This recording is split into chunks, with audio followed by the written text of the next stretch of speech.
What it do, y'all? Another episode of What It Does Is Interviews. Sitting here with my boy Jeremiah Burris. First met him 7th grade when I moved to Avon. And then I moved away a few years later and then noticed he was doing, what would you call that? Charity work? Philanthropy, charity, whatever big words you want to use for it. Right. With his company out of Haiti. So that was ill to see from afar. And now he's come to the point where he's Pastor Jeremiah Burris. How you doing today, brother man? Very good. Thank you for even sitting down to do this. I think it's cool just to see kind of, all of us really, from Lorraine. You know what I mean? Ultimately, being from Lorraine and seeing everybody kind of take their different paths and go different places and then even bring stuff back to the city and do it big and just show out. Like, I think it's dope. So, yeah, I'm happy to be here with you and just talk. And man, I'm doing good. Thank you for providing us a space for this. We're at Church on the North Coast over on Levitt Road. Yes, sir. Definitely be sure to check out the parish if you're into such things. Yes, sir. Yep.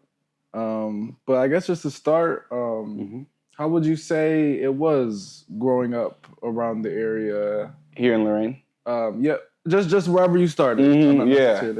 I think, and we can even talk about Avon a little bit too. Oh, we're going to get into everything. I think that's dope. I think the connection between Lorraine to Avon and then being in Avon with that group of people from Lorraine, which is so weird. Like, we all kind of ended up there at the same time. So, I think that Lorraine, it's interesting because it's such a melting pot, right? Like, you have just so many people of different cultures, different backgrounds. Like, everything is here. You know what I mean? And everybody's mixed. Like, it's super blended. Yeah, like, it's so blended. It's so crazy. And that's why it's like, I think we have such a unique perspective, like, globally, because you go to other places and it's not mixed like that. Yeah, you know what I mean? It's a lot more like segregated. Off. Yeah, it's segregated. It's segregated, and even by like financial status, it's segregated. Where it's like, as in Lorraine, it's like everybody's pretty close to the same income level. You know what I mean? Nobody's really popping like that. Like, everybody from here is the same. And I think it's a cool perspective to have on the world, because you get to see, like, okay, a lot of times in the world, in our culture, people try to separate more than they try to unify. And most definitely, we know that it's possible to be unified. You know what I mean? We know that it's possible. We don't know anything other than that. Yeah, where it's like, okay, yes, we different. We might not see eye to eye, but you know that it's possible to live peacefully with one another here. You know what I'm saying? And so when you see like bigger cities or more radical, left or right political cities, they try to separate by class and race and all these things, and they try to make and it even beliefs. They try to make it this crazy, like, extreme of like, we cannot coexist, and it's like, y'all tripping, man. Like, y'all, like, you've never actually had to coexist with nobody, probably, and so that's why you feel that way. Yeah. You know what I mean? So I think we have such a beautiful perspective being from here. Like, man, listen, like, you could coexist. You know what I mean? Yeah, you can easily too.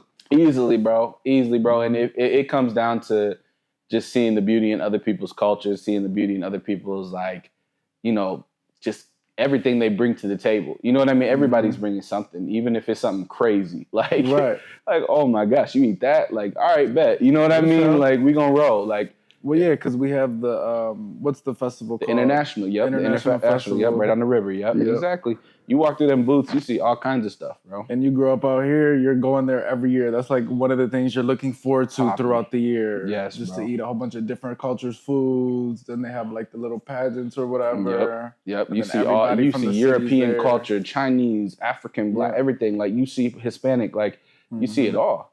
And I love it. I love that. I love being from here. I'm proud to be from here because, you go to Cake Cream Corner on a summer night, you got white, Black, old, young, Hispanic, Asian, like, everybody there. You know what I mean? And it's beautiful. It's a beautiful thing. About that time of year too. Right. I'm hyped. Yeah, I'm excited for it. But yeah, I think growing up here, I gained that perspective of just like seeing the beauty in different cultures and coexisting. So like this is what it is. Just kind of acknowledging and seeing like everybody is one. Mm-hmm. Yeah. Like I never really even thought about race. Yeah. Until I moved to like Avon. Yeah, bro. That's the thing. And that's the thing. Then you kind of see that world. Mm-hmm. But like when you're kind of forced to just be around everybody's the same, mostly like you said, mixed.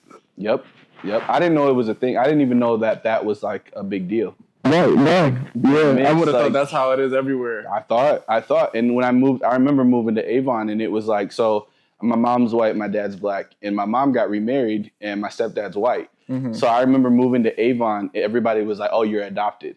Like they just thought you were adopted. I can see that being the first thing people think. Exactly, because in their mind, it's like, okay, upper middle class, like when a white family has a black kid, they're adopted. Yeah, exactly. And so it was crazy. Like that never crossed my mind. Like, no, you know what I mean? My mom, it's my new dad. Yeah, and nobody would trip. And that's the thing. Like when you live out here, it's like you go to people's houses and they got 4 kids. Each one of the kids is a different color.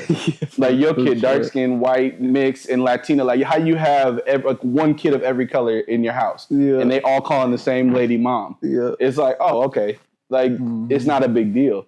But moving out there, it was like, oh, your parents adopted you. Where'd you get adopted from? Like, it's like, bro, what? Like, it's crazy to think about. I'm sure that caught you super off guard. It changed my whole mind because I'm like, yo, I've never even thought that was weird. Like having, even just thought that's like, oh, the image, Right. Yeah. So how do we get I just didn't even get to that. You know what I mean? It was like, bro, what? Never even thought of that. Yeah, like adopted. Like everybody's mixed. Everybody got. Everybody got past relationships. Right. Yeah. I thought when you go into people's house, everybody should be different colors. I just thought that's how it was. Like, and that's how my family looked. So it's like, okay, I was just completely like mindset shift. Yeah. Even like cousins and stuff, you're gonna have just that colors, bro. Colors.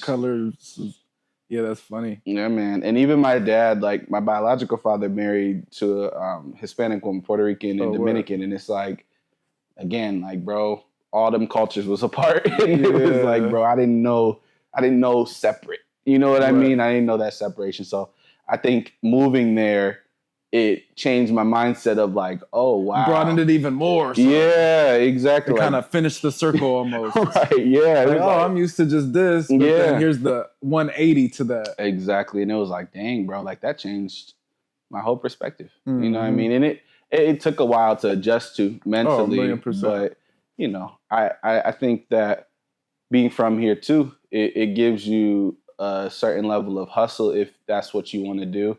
Yep. You know what I mean? Yeah, because then obviously different cultures, everybody's different race, mixed or whatever. You also see kind of like the mindset dynamics too, which can come from like a very low, impoverished place. Yep, exactly. You see the people that are just comfortable, cool, I'm cool, I'm going to just collect the government money, we're going to do our thing, might have a little job on the side, and then you got the people that's like, looks good, sounds good, it works, but I want more. I want to go beyond this. Yeah. So you kind of get to pick your pocket. Right. And I think we have, being from here, we have a drive to figure stuff out. Yeah, you have to. You know what I mean? Like you have to figure stuff out. You got to make something shake for sure. Mm-hmm. And so I think that going into that city and that school system, it was like, okay, let me figure this out. You know what I mean? Like, okay, I'll sit here for a couple years and get asked where I'm adopted from and like not be allowed to stay over people's houses and like they not allowed to come over my house and all this kind of stuff. Like, okay, I'll deal with that, but then let me figure this out and like how to work this. You know what I mean? Yeah. So yeah, I think that was cool. But I think us being there at the same time was crazy. Yeah. So when did you, and what were those ages? So I was, from the time I was born until I was in 6th grade, so 12 years old. Oh, okay. Yep. Yeah. So through 12 years old. So how did you, how was it like growing up here? How would you kind of describe it? What was your family dynamic? Yeah, it was good, man. I mean, my mom, it was just me and my mom until I was 6. So we were just moving around, things like that. I had my cousins always, like family out here, and then you have a good like extended family. Yeah, good extended family here. On my dad's side, even just like staying connected with them. My dad moved to Florida, but like being able to stay connected with them, being looked out for. Dope. Yeah, looking out for my big cousins, everybody. Yeah, everybody's looking out for me. But yeah, I never lacked for anything. Like we didn't have everything, but right, you was never starving or anything like that. That's never that. Yeah, and just seeing my mom grind and become a teacher and get a master's degree, and then even when she married my stepdad, like him working hard and living in a house up until we moved to Avon, even like we were good, man. You know what I mean? We were solid, and just having people that were strong in their faith. You know what I mean? They were consistent. They were never, doing anything crazy. Like they were the example for me to be like, okay, like even if I'm from here, like I take pride in this. You know what I mean? Yeah, once we left, in the moment I didn't know. You know what I mean? What it is. But like even once we moved to Avon, it was like, okay, I have such a strong foundation of these people that raised me that were such beautiful examples. You know what I mean? Where it's like, people look down at me because I'm from there. Like y'all are dumb. Like I have, y'all just don't know. Yeah, you don't even know like how much of like a valuable just asset I have in my parents, and even like my family. Like bro, these people love the Lord. These people, you know what I mean, are consistent. They're not addicted to nothing. They're not cussing at each other, screaming. Like there's people with millions of dollars in their bank account that do all of those negative things. Yeah, they have a super toxic Exactly. household. Like bro, when I was coming home, it was a sanctuary of peace. That's what's up. You know what I'm saying? Like that's, and you know that's something money can't buy. No, at all. So I think that was a huge piece of it. Like just moving into there, coming out of Lorraine, and then also like seeing y'all there. Like it was like you, Casey, Ralph, like all them people from Lorraine. It was just like, oh, what the heck? This is crazy. Yeah, we were like foreigners. Yeah. See, I didn't know that you were there like that soon because I came at like the end of 7th grade. Yeah. So you were there for only like a year before year. me.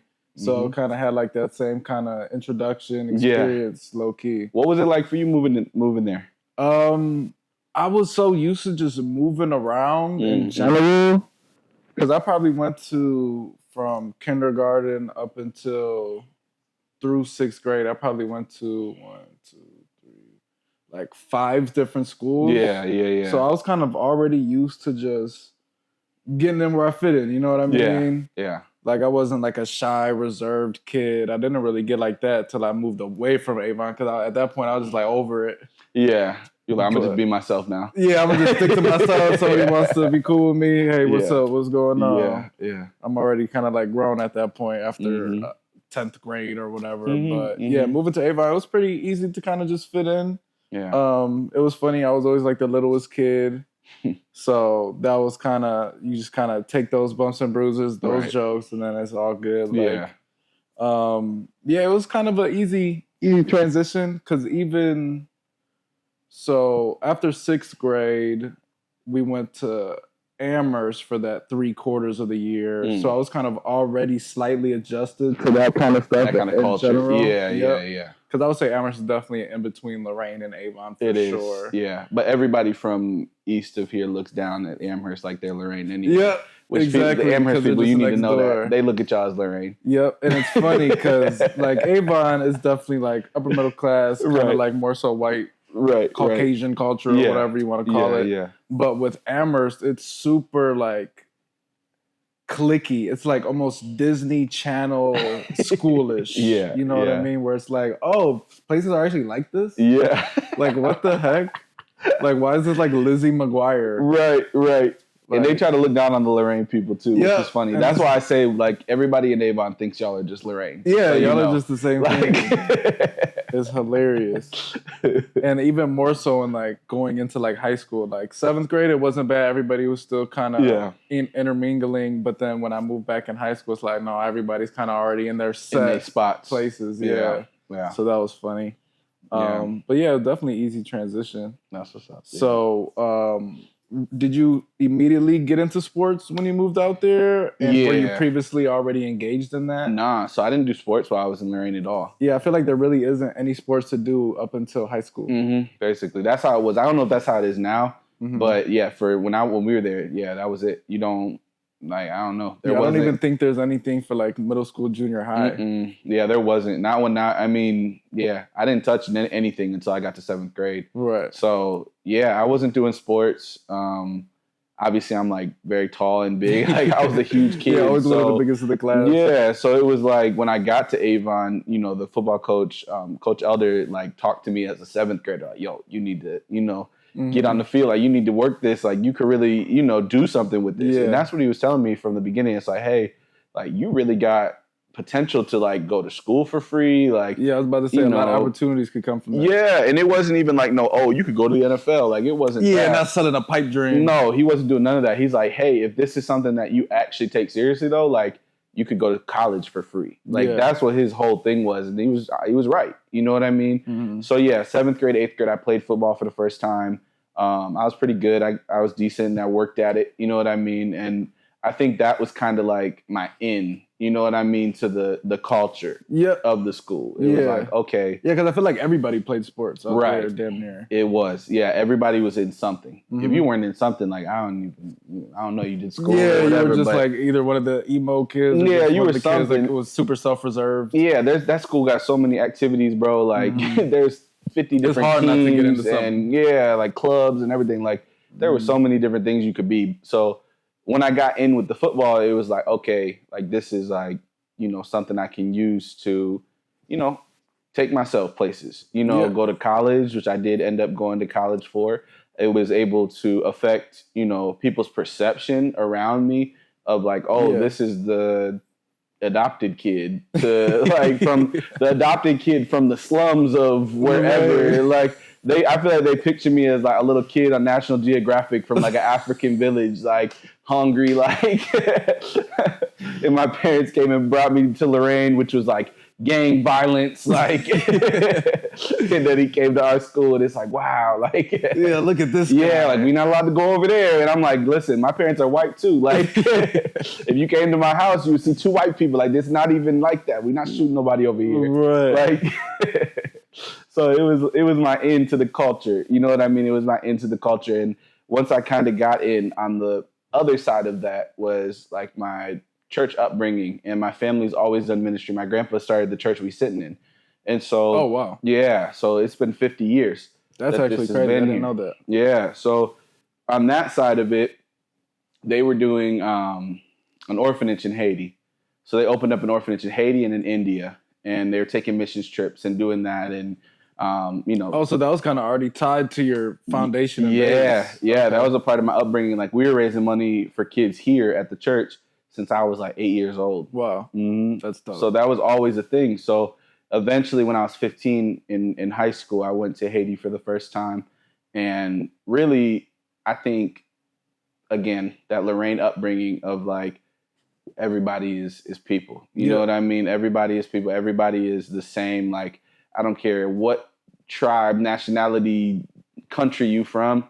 Like, there's some commonality to be found with anybody in the world. Any human. Anybody. And so going down there at like 15 years old and meeting people that were my age that were 15, and we connected on the same music. You know what I mean? Like, we talking about the same songs. We could rap the same lyrics together. Right. Like, we both rapping, you know, Lil Wayne. Like, it's we know everything together. It's the same thing. Mm-hmm. And so I think that impacted me from like a personal perspective, because like, wow, like I always thought of these kids I was raising money for as like this far off. Yeah, they don't know anything other than struggle. Yeah, like they over here carrying buckets of water and like all of that. And like, yes, that is a part of their life, but also there was such a beautiful culture there to embrace and learn about and be a part of. And it was like, man, like I connected with so many of those guys out there. It's like, bro, you're the same exact person as me. Yeah, you know what I mean? Like you have ambition. Born in a different place. Yeah, you was born in a different place, and we could switch each other's spots, and we would be doing the same stuff. And so it's just really impacted me. And from there, it was like, okay, I got to do something, because in Haiti, after you're done with school, there's not really jobs, there's not really opportunities. So what I wanted to do was like, okay, let me start something that can, you know, help with that. And so give people another road after school, because the orphanage was only going so far. It was like, okay, we helping these kids, we sustaining their life. But and the kids don't stop. Yeah, they come in, but when you turn 18, it's like, okay, then what? You know what I mean? Mm-hmm. You ain't got a job, you don't have any opportunities. So I was really trying to help and create opportunities outside of that. That's dope. And so I started my organization. I, you know, came back after that trip and was like, all right, let me get to it. You know what I mean? So it was kind of like an immediate thing. Well, what more can I do to help? Yeah, I was like, I need to do something. And I knew the position I had with football. You know what I'm saying? Like, I understood, like, okay, I understand the perception people have, and I understand, like, the power of influence that you have as an athlete that is good in this 100%. School. You know what I mean? The backing of your team. Yeah, like I can make something shake. You know what I mean? Like I can do something with this. So I started it. I started Love Haiti. I had people buying shirts. I had people donating, giving to events. I had local businesses. I got a 501c3. And that's one of the amazing things about kind of like that kind of culture. Like people are looking for ways to help. They want to show you I'm a good person. Like just because I'm a white person with money, I don't want you to think that I'm like racist or anything. No, and they don't be. And that's the thing is like that perception. You got to break through it. But again, I'm from here where I understand all kind of people. You know what I mean? And I also had spent time in that culture now too, where it's like I'm not afraid of these people. Yeah, and I think that's a piece of it. They've learned to not be afraid of me. And they're not afraid of me because I can go sit down and talk to them. And that's a big piece. It's like, man, I'm grateful for every single place that God's put me. Because it's 100%. Like, I could go anywhere. When I tell you anywhere, from a witch doctor's hut in the middle of a village to the hood to a boardroom with executives to a Christian conference to anywhere, a farm. Like, bro, I'm comfortable going anywhere and sitting down and say, okay, what's up with you? Like, tell me about yourself, and I can with an unbiased mind. Yeah, unbiased mind. You know, we get so caught up, bro. People don't ever leave the 20-mile radius of where they from because they'd be so scared to just step out of their comfort zone. 1,000,000%. And for what? Because of something you saw on TV or something that you saw in a movie or a book or like, oh man, like, oh, you saw Get Out. Don't go talk to them people at the farm. Like, you don't go over there. Like and it's like, bro. At the end of the day, all that stuff is kind of like just in general, just propaganda. It's propaganda, and you missing so much, man. You missing so much, and you missing valuable connection with people. Yeah, because there are people out there that would love to get to know you, and what you do by separating yourself and keeping yourself separate from other people is you really perpetuating the issue. You know 100%. What I mean? You perpetuating the issue of really segregation because you're not even reaching across and making those bridges. Yeah, you're not even willing to go to those lengths. You're not even willing to do it. I have a kid here that's interning. Well, he's an employee now, but he was interning with me last year here at the church. And his family is from like way out east, Chardon, something like that. He got a farm. And it's like, man, his little brothers probably can count on their hand the amount of black people they see in a year. Right, you know what I mean? Right. And like, they invited me over for dinner, and it was like, okay, there's people, people from out here that's like, don't go out there. You know, them people, they gonna catch you. They gonna make you work on the farm, all this stuff. And I'm like, man, look, like, y'all missing out on doing so much cool stuff because you want to be so caught in some old Jim Crow mindset that's been placed upon you. Like, bro, if you don't break out of that and go experience the world. You're like, oh, if I drive through there, I'm not going to be driving back. Man, if you don't go experience the world and go talk to some people, because again, like I did go to the dinner and they're the nicest people in the world. Nicest people in the world. And what I can do now is like, okay, their experience with me for his little brothers is going to be what changes the future. Oh, 1,000,000%. You know what I mean? Just that exposure, especially at a young age. It's like, okay, even if my other friends at school, I tell them about this and they start talking trash, like some nonsense, they can rebuttal like, oh, that's actually not how it is. That's not how it is. I know somebody like that. Yeah. Like, oh, this big black dude's a thug. He's a murderer. He's a gangster. Like, no, I actually know him. He's a pastor. Like, you know what I mean? Like, not only is he a good person, like, he actually preaches the word of God. Yeah, like he preaches the word of God. Like he does philanthropic work in Haiti. Like this man is a great person. And you're not going to tell me on TV, you're not going to tell me on TikTok what I'm supposed to think because I have an actual experience with that person. So it's important to do that, man. Like you got to stop being scary. Like stop being scary and letting the past define how you're going to, create the future for you and your kids. 100%. But yeah, so the Avon thing. So the Love Haiti stuff happened and it grew, man. It went crazy. Yeah, I feel like it was very fast too. Yeah. Obviously with social media, after I moved away, I was able to keep up with everybody still. So just seeing that pop off and seeing all the things that you were able to do with that was actually very inspiring and very cool to see for sure. Yeah, and we were doing it. We were sending kids to school. We helped start businesses. Like we helped like it through our education program, we helped kids that were graduating through it to start stuff. So whether they were doing a goat farm, a coffee farm, a streetwear store, whatever it is, we were helping fund those things. You helped us get product before with the shoes. Oh, I remember that. I forgot you all about shoes to Haiti one time. Yeah. So it's that. Like it was that. It was really putting in the groundwork, starting with like sending kids to school. Like we help pay for education because education's not free there.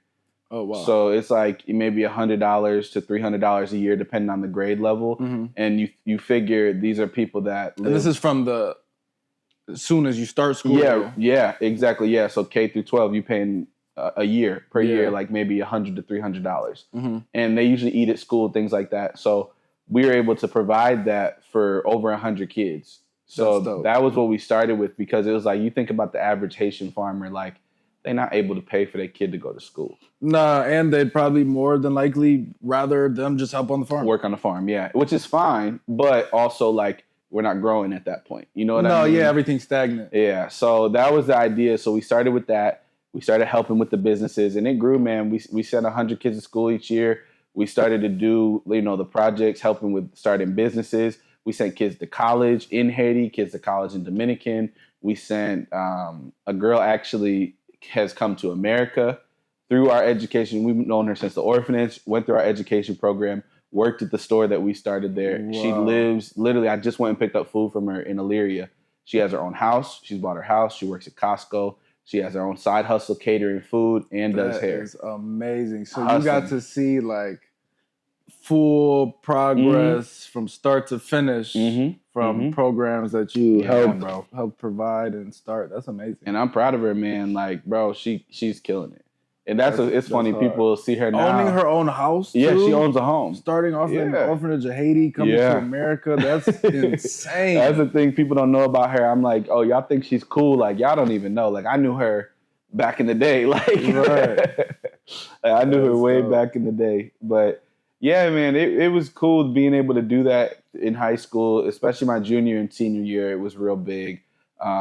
Those were like the two biggest years when I was doing it. Yeah. And I think it's funny. Do you remember what your GPA was in high school? What GPA? 3.4 at the end. 3.4? And that's with sleeping off the last 2 years. That's good. I just like checked out the last 2 years. Still got it. Yeah, that's good. I asked because I was talking to somebody the other day. I was like, I had a 2.9 GPA.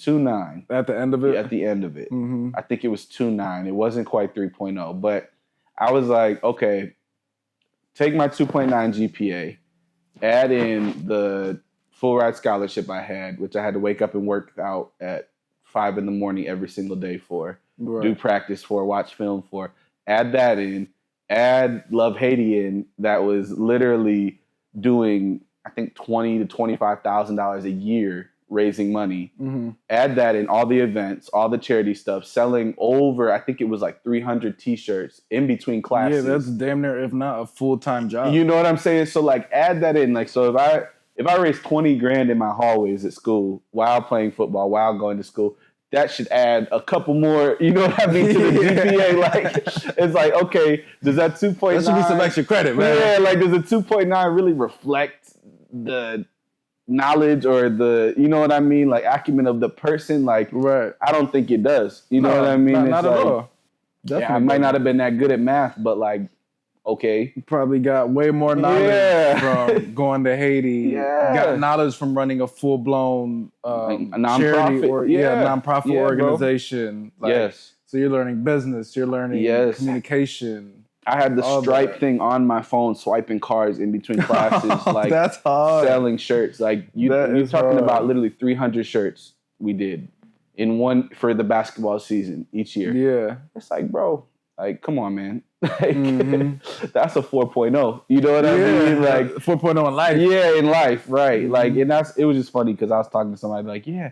What'd you get on your ACT in high school? What was this? I'm like, man, look. Like, I didn't even take those tests. Yeah. My dad was just preaching to me like, oh, as long as you get like, I think it was only like a 2.7, get the full ride to LC. You can go to school, I never even thought of taking those tests. Yes, bro. But yeah, it was cool though. Like the Love Haiti stuff was dope. And it continues to this day. Like we still raise money at different churches and things like that. We haven't done that much in the schools recently, but it lived on in the schools for a long time, and we still sending kids to school. Haiti is in like crazy situation right now. Oh yeah, I just seen that stuff about the people that like broke out of jail or whatever. Yeah, it's been probably the past like 3 years. I say it's just been completely like it's on another downslope. Yeah, man. The president got killed. Things are just is that what kicked it off? Yeah, everything is just all over the place. It's just a lot of corruption, man, and it's a lot of hands in it. It's not just one clear bad guy or good guy. Yeah, it's a lot of people playing games, and it gets messy. Well, yeah, I mean, even around the time you started Love Haiti, you hear about the Clinton Foundation doing stuff, and then you find out like, none of that money ever got to nobody. Those people. Yeah, nobody touched. Like, who are they helping? Yeah, nothing. Nobody. Like, you hear, they're doing so much. They're raising so much money. Okay, well, where's it going? Yeah, because after I left high school and went to college, I went to college for a couple of years and then stopped playing football. But I started living in Haiti for like longer periods of time. So I was there. Yeah, I feel like you were there for long stints. Yeah, so I would stay 3 months at a time, a year at a time, and during that, it was like you would just see the truth. You know what I mean? Yeah. You seeing the truth of like, okay, this money that they raise ain't really touching the people. You know, like especially these bigger organizations, Red Cross, UN, Clinton Foundation, like they bringing in billions of dollars. Yeah. And nobody's touching it. You talk about an island, maybe 20 million people max. They say, and Haiti's only what, half of the island? It's not big, yeah. So you're talking about like 20 million people. That's what they say recorded. You know what I mean? It might be less that they say they actually have numbers of. But okay, let's add 20 million. If you raise billions of dollars, how is it that? That's easy math. I got a 2.9. Even with a 2.9. Yeah, I got a 2.9. But now hold on, because if 20 million and you got a billion, how is everybody living off $1 a day? That doesn't make any sense. There's something's mishapping there. You know what I mean? There's and then like obviously you're running programs out there. Yeah. You're providing a whole bunch of different things. So I'm sure that's even a smaller circle of people doing that. So you probably knew everybody who's doing something along those lines. Yeah, it was or at least aware of. So it's a small handful. Why are there not more of this? Like there was a small handful, and it was like people struggling, scraping to get a little bit of money to try to do the actual things that are going to help people. But you would think with that kind of money, there should be a clear pipeline of they should make how it easy. We're helping or attempting to help everyone. Everybody, everybody should have access to very basic necessities. Like it shouldn't have been that way. But at this point, man, it's such a terrible situation where it's like, bro, we can't even go over there and do nothing. You know what I mean? Like you can't be on the ground. It's just that polluted right now. It's dangerous, man. It's people getting killed. It's just a lot of crazy stuff. So it happened almost 4 years ago now is when it first started getting shaky. But I was working on a coffee project and actually moved here because I was there for about a year. And I was like, okay, like I need to go back, make some money. I'm like out of money. I need to raise some money. I need to work a little bit. Like I need to get my own money Shake right. some hands, kiss some babies. Yeah, like I need to do some things. So I came back and then COVID happened. And so that was a whole thing, right? Like you can't go, you can't travel, you can't do anything. So when that happened, I got asked to be a youth pastor here at the church. And man, like it's funny because I've always been a part of the ministry, right? My family is in ministry, they're pastors, all of this stuff. But for me personally, I was like, man, I'm never going to actually like preach, or I'm never gonna actually I'm not gonna be leading. Yeah, exactly. So I was like, I'm never gonna do this. Like, but I was like, okay, I need to make some money. Like, I'll take the job. I was like, and I told my parents though, I said, hey, listen, like, I'm not gonna be the one actually preaching. Like, I'll set up events for the kids. Like, you'll kind of do the more behind the director. scenes. Yeah. So, and I did that for a while. I was like, okay, I'm a be the youth director. I'll set up events. I'll set up small groups. I'll lead some small groups. I have conversations like this, no problem. Yeah. But I was not about to be getting on the stage and doing a whole sermon. No, sir. I wasn't on it. So I said that, and it's funny because God is like. And then how old are you at this time? This is 4 years ago. So I was like 25, 24, 25. So then from like 18 to 25 is when you were kind of mainly focused on the Haiti stuff, college. Yep. Mm-hmm. Okay. Yep. Yeah. So I'm here doing the youth director thing. And, it was always in my mind where it was like, okay, I'm gonna go back to Haiti when when things get cool. Right. And it's kind of crazy because it's like, man, you know, you have a plan. It's in Proverbs to say, many are the plans of a man. You know what I mean? But when God has a plan for you, he's gonna open those doors and he's gonna push you in that way. And if you want to be obedient, you can. You know what I'm saying? Like you can be obedient to his plan, or you can keep trying to be hard headed and you know punch your head up against a door that's closed. But I think that he had a plan through this, you know, and at a certain point, it was like 2.5 years ago. This summer, it'll be 3 years. The door closed to Haiti. Gotcha. So the president got killed, and on the day the president, or a few days, I want to say a few days before or after the president got killed, I lost contact with like my main business partner there. And this is like my best friend since I'm talking, like the person I'm talking about when I was 15 that I was like hanging out with. We were the closest people. That was the closest person to me since then. Yeah. So like, you talking about a friend? Was that the homie that like I was kind of even in contact a little bit, like on Instagram and stuff? Exactly. What was his name? What's his name? Orson. Orson. Yep. Yeah. And that's the thing, bro. Like he was like the closest person to me, like best friend. We talk, and you know it's cool. Like when you have somebody to talk to that's not in the world that you in. You know what I'm saying? So like even when I was working here as a youth pastor or whatever, I was like having a crazy day. I could text him and be like, bruh, these people tripping. This is wild. Like da da da da. I don't want to do this. I don't want to do that. And it was cool to have that connection still from like afar, where it was like, listen, bro, like remember who you are. Essentially, you know what I mean? Like, you get that different outlook. And opinion. It's not necessarily like, oh yeah, people suck. Yeah, and you're just kind of just staying. Yeah, and you say it to somebody who's in it with you. When you have somebody outside of that, it's like, oh, these people are trash. Like I can't do this, and they like, hey, yo, remember like who you are. Remember who you are to Haiti. Set remember that perspective. Yeah, like bro, remember all these kids that you helping out. Remember all this stuff that you do. And so like to have that person was so important for me. To shed that light back on you. Exactly. So 3 years ago, we'll say 2.5, almost 3, when the president was killed, my best friend Orson, we were working on a coffee project at the time. He had just got done selling like a ton of plantains. So we sell coffee, plantains, vanilla. I think I remember I was talking to you at all the of time that because you were telling me about how like the bananas and stuff were about to be ready to go. Yep. And so he had just sold like a ton of them, like a truckload of them. Like I think it was probably $4,000 worth of something like that, bananas, which is a ton. Yeah, that goes far. So he sold it, and I talked to him the day he sold it. He sent me the thing, sent me the deposit slip that he made, or that he had written it up. So you have to write it up before you put it in the bank there. Mm-hmm. And so he was getting ready to do it, and literally from that day, he had just bought something. So he had bought horses or something for the farm. So he had sent me the receipt for the horses. That's what it was. So he sent me the receipt for the horses, and after that text, that was the last time I ever heard from him again. Damn. And it literally took like months of me sending people to find him, find stuff, what's going on, what's happening. It took months and months and months to figure out. And to this day, I don't know where he is. I don't know if he's dead. I don't know if he's gone. I don't know if he got taken. Really don't know, because he was up in a mountain in Haiti. Like we're very remote. Even for Haiti standards. Like you're talking about a 4-hour trip up into the mountains where our coffee garden was. So what people have come to, you know, say and surmise is that the person he sold the bananas to came back basically to get their money and took him out. And the way that people come to that conclusion is that, so I had a dog down there too. My pet dog was down there, Pablo. He's a Doberman.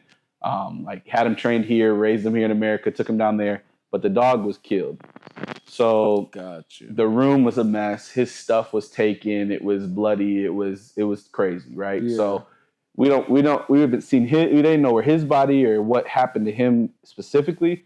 But if his room is busted open, destroyed, dog is dead on the ground next to like his bed, like it, you know what I mean? There's only a couple of things that could have came after that. Exactly. Because it's like, okay. And at that point, and then again, this happened, and then the president got killed right after that.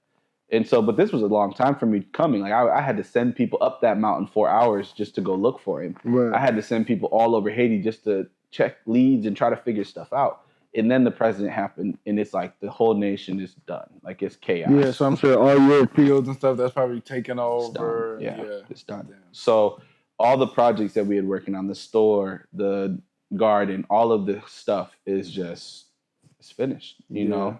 And we still sending kids to school, but even that, the schools right now, bro, it's like they don't even go to school every day because I'm sure they can't even open. Right now is a period. Right now is so much like violence. They cannot open the school.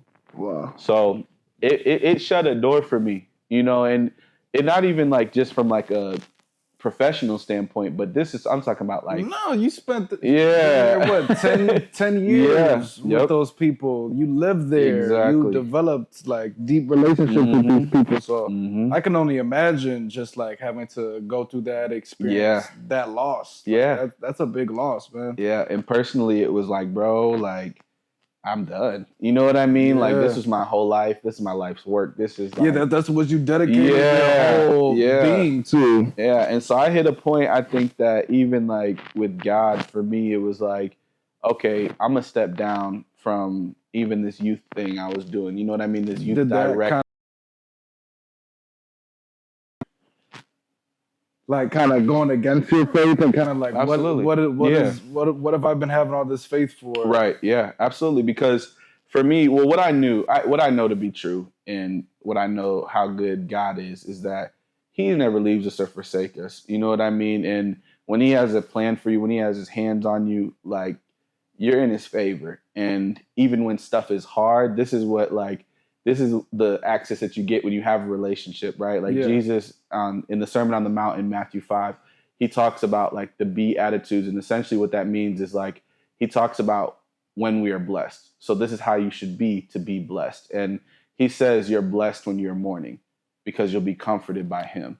And this is something I knew. You know what I mean? These scriptures in my heart, like I know this stuff. And it's like, at that time, it's like, I know that's the truth. I know that He has a plan for me. I know I'm blessed when I'm low in spirit. I know that when I'm humble, I'll inherit the earth. I know that when I'm mourning, I can be comforted by Him. But in that moment, that point, those just feel like words. It's like, boy, I don't want to hear none of that. You know what I'm saying? Like I'm just the craziest loss. Like that ever. Might be one of the biggest losses up until that point in your life. Yeah, because I mean, that's beyond just like losing a grandparent. Right, and it's beyond being like, oh, okay, I'm done playing football. Like, man, that sucks. But okay, you know what I mean? This is like, this is everything. So I remember at that point, and this was like 2 years ago, like I said, I was like, man, you know what? Like, I'm done. And what I knew I wasn't going to do, because I know God's word is true. I know who He's been, and I know He's faithful. But what I wasn't going to do is play this fake character to some teenagers, telling them not to. You don't want to put a mask on. Wasn't going to do it. Especially if you're supposed to be representing God and this church and the legacy that's here. So what I was never going to do is disrespect that. And so what I was going to do is step down and basically live my life how I wanted to live. You know, drink, have sex, do whatever, like to cope with that stuff. You know what I mean? To cope with the things. What is that called when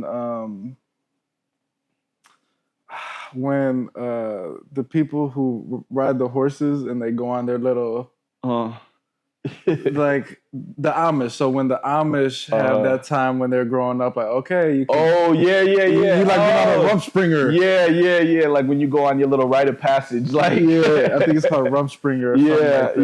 So when they go and experience the world. Yeah, so like, I mean, and I had lived my life, you know what I mean? Of course, you went to college. Yeah, when I was in college, I was acting wild and doing my thing, but it's like, this moment though, you like actually checked out. I was actually gonna be like done. Like, okay, I was with my parents at the time because I was back and forth to Haiti, so I never had my own place. But I was moving into my own place, and I was like, okay, like I'm messaging girls like, oh, what's up? Like I'm gonna be here. Just get after it. Yeah, like I was setting it up basically to do all of those things. All up in the devil's playground. To do all of that, just to be able to deal with this. To cope. Exactly. Yeah. Exactly. But, you know, I forget the verse exactly where it is, but it says that, you know, the Holy Spirit, when you're chosen by Him, when you're called by Him, He'll be like a thorn in your side, bro. Like He won't let you, you know what I mean? Like He won't let you get too far when you've built that foundation with Him, when you've built that relationship with the Lord and you're in your word, when you're praising Him, when you're living your life for Him. You might slip and you might fall, but that thorn's going to remind you who you really are, right? Yeah. And I had been up until that point. Like, even as a youth director, like, I was living my life according to God's word. I was, you know, pursuing Him, reading all that stuff. But when that happened, it completely Yeah, mentally that's going to throw you off balance. It mentally derailed that me. Can end something like that can end a lot of people. Yes, exactly. But literally, when I tell you, I did just done a youth retreat with like 70 kids or something like that, and I was like a mess inside. I never let anybody know what was going on, but inside I was a mess. And after the retreat, I met these two kids that were there, and basically they started coming to church. 17, almost 18 years old at the time.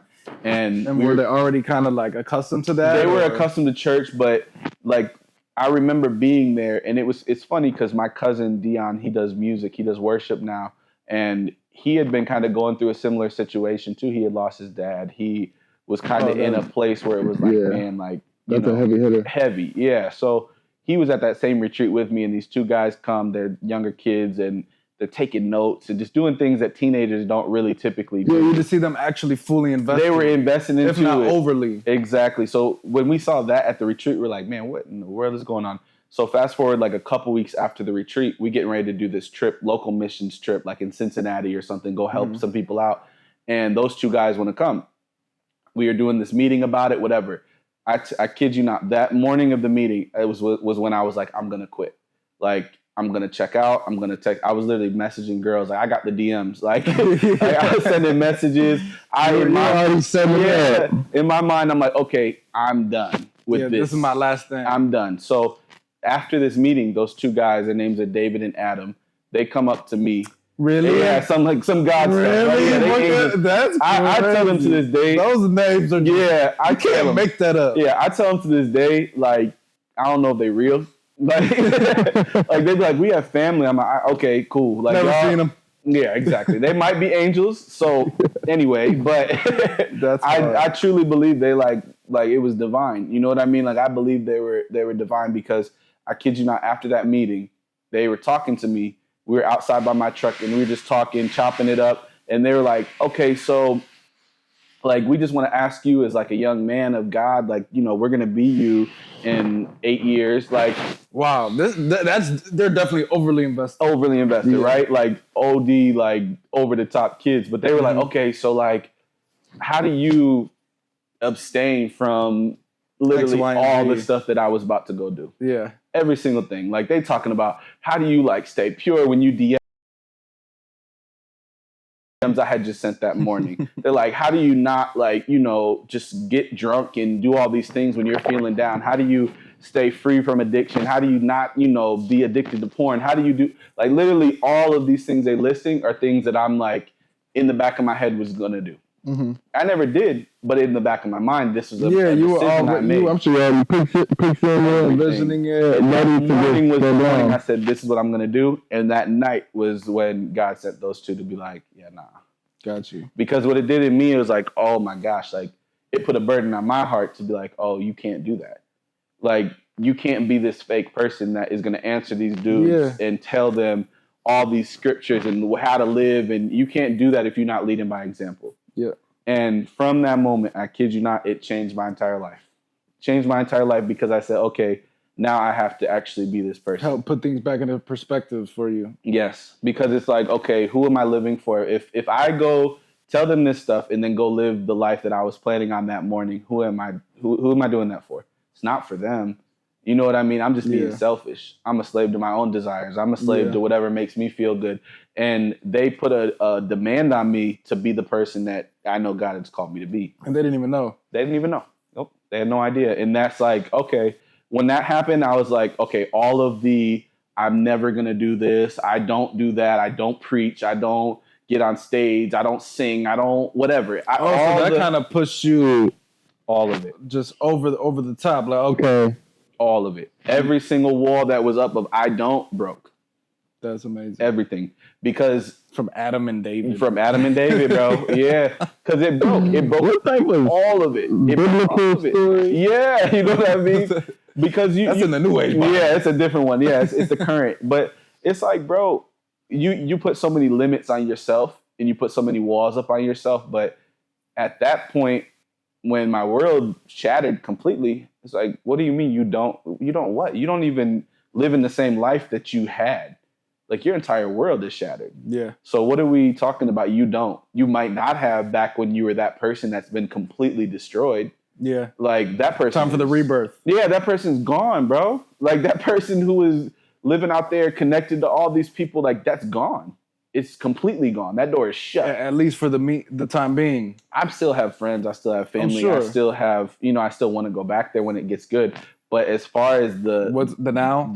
What that was and how it was functioning, that door is super duper closed. Yeah. And so it was like, okay, so what do you mean you don't preach? Why?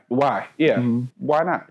You do public speaking all the time. You done did public speaking since you were 15, raising $20,000 a year for Haiti. Yeah. Why don't you go up there and preach about a word that you've literally been raised on? Mm-hmm. About a God that you've literally seen send angels into your life to completely transform. You know what I mean? It's like, what do you mean you don't do that? And so that's kind of just how I've changed just my life completely, is like, okay, there's nothing that if God tells me to do, I'm going to stop and not do. I'm going to be obedient. You know what I mean? And he's taken me to amazing places with it. I've gotten to see teenagers' lives change, kids that have been suicidal, kids that have been addicted, completely transformed, going and doing their own ministry stuff, going and visiting third world countries, going and doing all this awesome stuff. Adam and David specifically. Adam was just in Argentina doing the whole missions program. David, he is here. He interned with me. That's the kid I'm talking about. He's leading worship, preaching. Like, he's killing it. He's taking the place that I was in. He's about to be the youth pastor. Right. So it's like I get to see lives transformed. And when you get to that point where it's like, okay, you can either do what God has set for you or be disobedient and be hard-headed and make it worse. It's where, you have to make a choice. And that's where I chose to say, okay, I'm going to be obedient. Yeah. And it's funny because I brought up my cousin was there. He was dealing with the stuff. He met David too and started mentoring him. And it brought him back into the fold too. Because he had that burden of like, oh man, like I got to be better.